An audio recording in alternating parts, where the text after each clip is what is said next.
পয়েন্টে চাঁদাবাজি, সন্ত্রাসী, টাকা দখল বিভিন্ন পর্যায়ে অশান্তি করে তুলে বাংলাদেশকে অস্থিতিশীল করার চেষ্টা করেছে। সে সময় আমি তোমাদেরকে ধন্যবাদ জানাই যে তখন তোমরা বাংলাদেশের সংখ্যালঘু এবং অন্য যারা নাকি বাংলাদেশে অন্যান্য ধর্মাবলম্বী রয়েছে তাদের মন্দির, তাদের গির্জা এবং তাদের জান মাল ইজ্জতের হেফাজতের জন্য তোমরা পাহারা দিয়েছ, তোমরা স্বতঃস্ফূর্ত তাদের পাশে থেকে তাদের জান মাল ইজ্জতের নিরাপত্তার দায়িত্ব পালন করেছ। শুধু তাই না, আমরা দেখেছি যখন বাংলাদেশ বিভিন্ন পর্যায়ে যখন প্রশাসন তাদের দায়িত্ব থেকে অনেকটা দেশ বিভিন্ন বিশৃঙ্খলায় সময় পার করছিল, তখন তোমরা রাস্তায় নেমে তখন তোমরা মানুষের যানজট নিরসনের জন্য তোমরা সেখানে ট্রাফিকের ভূমিকা পালন করেছ। আমরা দেখেছি যখন করে আহত ছেলেরা কাতরাচ্ছে রাস্তায়, তখন তোমরা তাদের পাশে গিয়ে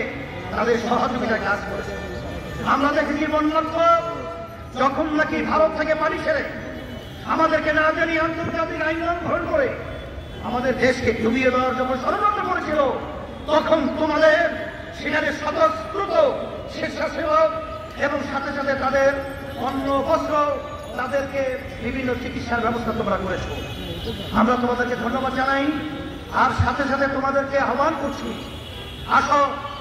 এ দেশ যদি সুন্দর একটা সুন্দর দেশ করতে হয়, তোমরা দেখেছ ছাত্রদের সংগ্রাম এই বাংলাদেশকে জালিম সরকারকে, খুনি সরকারকে উৎখাত করার সংগ্রামে বিজয় লাভ করে। আমাদের এক দায়িত্বশীল বলেছিলেন যে সব রাজনৈতিক দল একত্রিত হয়েও এই সরকারের বলতে গেলে এক পনেরো লড়াতে পারে না, কিন্তু আলহামদুলিল্লাহ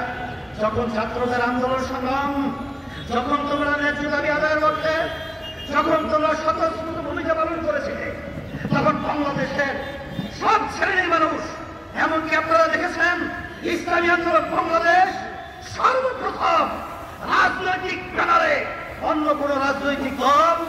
তখন এই ছাত্রদের ন্যায্য দাবি আদায়ের লক্ষ্যে কেউ রাজপথে আসতে পারে নাই।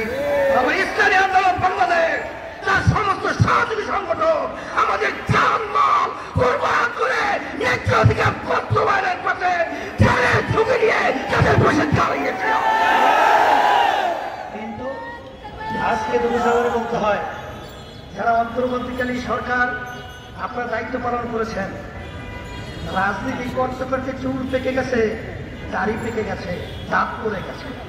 কিন্তু ওই চেয়ারে বসার সুযোগ হয় না। কিন্তু